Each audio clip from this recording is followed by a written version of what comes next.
قالت عنه صحف غربية أنه أعجوبة العالم الثامنة، وصنف من بين أضخم المشاريع بالتاريخ، وأسماه الليبيين بشريان الحياة في البلاد. مشروع ضخم على امتداد آلاف الكيلومترات نقل المياه من الجنوب إلى الشمال ليسقي الأراضي والعباد. تكلفة وصلت ل25 مليار دولار، وسنوات طويلة من العمل مع مخاطر كبرى. أراد القذافي أن يكون مشروعه الحلم، وقالت عنه المعارضة بأنه مشروع الكبرياء. رحل القذافي وهدد المشروع كله، ولا يزال الخطر يهدد المياه ويمنعها في بعض الأوقات من أن تسير في مجاريها الطبيعية. النهر الصناعي الليبي العظيم، نعمة أم مسرحية؟ جذور الحكاية تعود لخمسينيات القرن الماضي، حين باشرت شركات النفط بالتنقيب عن الذهب الأسود في الجنوب الليبي. في ذات الوقت ومنذ عشرات السنوات عرفت ليبيا بأن سكانها يتركزون في المناطق الشمالية، كما أن الأراضي الخصبة الصالحة للزراعة تقع هناك، في حين تفتقر المنطقة للمياه العذبة، حيث لا تمتلك أي مياه جوفية ولا يمر فيها أي نهر.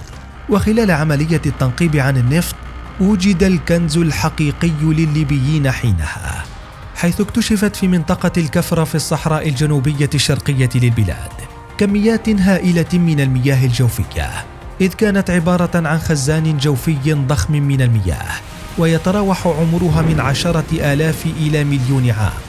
وأشارت التحليلات حينها أن المياه قد تسربت للحجر الرملي قبل نهاية العصر الجليدي الأخير، عندما كانت منطقة الصحراء تتمتع بمناخ معتدل. قررت الحكومة الليبية حينها إقامة مشاريع زراعية واسعة النطاق في قلب الصحراء، لكنها على أرض الواقع لم تنفذ شيء. ومع مرور السنوات ازدادت معاناة أهل الشمال الليبي من فقر المياه، ليقرر الزعيم الليبي الراحل معمر القذافي إطلاق المشروع الحلم بالنسبة له، والذي قيل إنه سيخلد الثورة الجماهيرية للأبد. فقد وضع القذافي خلال ثمانينات القرن الماضي أمام العديد من الخيارات، أولها تحلية مياه البحر، والذي يصل تكلفة المتر المكعب منها إلى 1000 درهم، أو بناء مدن جديدة في الجنوب حيث المياه الوفيرة، أو نقل المياه من الجنوب إلى الشمال. وعلى الورق أشارت التقارير أن عملية نقل المياه هي الأقل كلفة، ليضع القذافي في أغسطس من العام 1984 حجر الأساس للمشروع الذي أسماه النهر الصناعي العظيم. يتكون النهر من 1300 بئر يبلغ عمق أغلبها 500 متر، وتمتد الأنابيب لمسافة 4000 كيلومتر من الجنوب الشرقي والغربي إلى الشمال، لنقل 6.5 مليون متر مكعب من المياه يومياً إلى المدن الرئيسية الكبرى مثل مدن الزاوية وطرابلس وبنغازي وطبرق وسرت وإجدابية.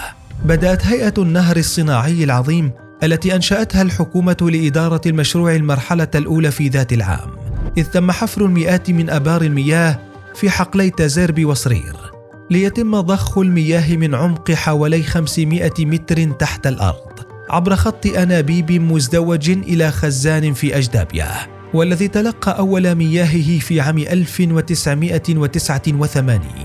ومن هناك تم ضخ المياه في اتجاهين، غربا إلى مدينة سرت الساحلية وشمالا إلى مدينة بنغازي. وقد تم الاحتفال رسميا بإنجاز المرحلة الأولى من النهر الصناعي العظيم في بنغازي في عام 1991، وحينها كان بإمكان النهر نقل 2,000,000 متر مكعب من المياه يوميا، وذلك عبر 1600 كيلومتر من خط الأنابيب.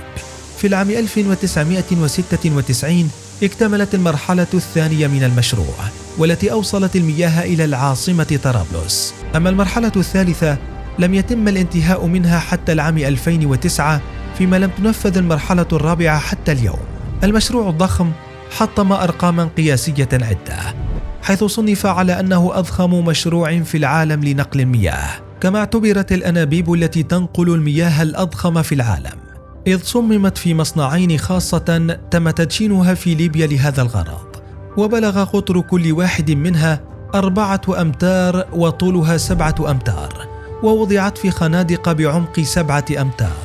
أما التنفيذ فكان عبر شركة من كوريا الجنوبية. وضع مصممون بريطانيون الخطط لهم، وكانت الأيدي العاملة من ليبيا بالكامل، وقد دفعت كامل تكاليف المشروع من الخزينة الليبية دون أي قروض أو دعم خارجي. وتشير الأرقام أن كمية الإسمنت المستخدمة في تصنيع الأنابيب بلغت 5 ملايين طن، وهي تكفي لتعبيد طريق من الخرسانة يمتد من مدينة سيرت الليبية إلى مومباي الهندية.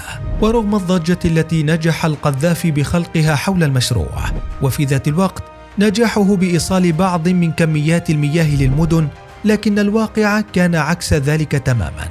فعلى الرغم من أن تكلفة المشروع وصلت إلى 25 مليار دولار أمريكي، فإن ليبيا بقيت حتى قبل سقوط القذافي تعتمد على مصادر أخرى للمياه، وهو ما فتح جدلا آخر حول أهمية المشروع وجدواه مقابل تكلفته. فما زالت حصة المواطن الليبي أقل من 1000 متر مكعب، أي أنها تقبع تحت خط الفقر المائي. وعقب انطلاق الثورة الليبية بأشهر، تلقى مصنع من المصنعين المسؤولة عن إنتاج الأنابيب لضربة جوية من حلف الناتو في يوليو من العام 2011. وقيل حينها أن القذافي استخدم المصنع كمخزن للذخيرة، الأمر الذي أدى لتراجع خطوط إمداد المشروع. ثم وقع المشروع في قبضة تنظيم داعش، الأمر الذي أدى لتضرر المشروع بشكل كبير. كما كان المشروع بشكل عام هدف لأي من الأطراف المتنازعة للسرقة في بعض الأوقات، وللضغط على جماعة أخرى في بعض الأحيان. لكن المشاكل في الواقع لم تكن بعد الثورة فقط. ففي عام 2000 بدأ ظهور المشاكل في ذلك المشروع الذي كان يعد الأكثر كلفة في العالم في ذلك الوقت. فرغم إنفاق 10 مليارات دولار عليه حينها، لكنه لم يكتمل بالكامل، واقتصر عمله على 2 فقط من الفروع 4، وواحد منها لم يعمل سوى بنسبة 20%. أما الثاني فكانت المياه تتسرب منه بكثرة، ليقوم القائمين على المشروع بإنشاء برك ضخمة بمكان التسريب بحجة أنها خزانات لأهالي المناطق، على الرغم من وقوع بعضها في عرض الصحراء. كما أشارت تقارير أن المياه الجوفية التي يتم نقلها لن تكون أبدية، وفي النهاية ستجف دون عودة، كونها مياه غير متجددة بالأساس، في حين قال القذافي أنها ستكفي الليبيين لقرون طويلة. ومع هذا بقي النهر الأمل الأكبر للليبيين ليكون شريان الحياة لهم، خوفا من الجفاف الذي يقترب منهم يوما بعد يوم. وما بين رحيل القذافي والمشروع الضخم يستمر التهديد حول شريان الحياة في ليبيا، الذي يحتاج الكثير من العمل والحماية ليؤمن المياه لسنوات قادمة على الأقل.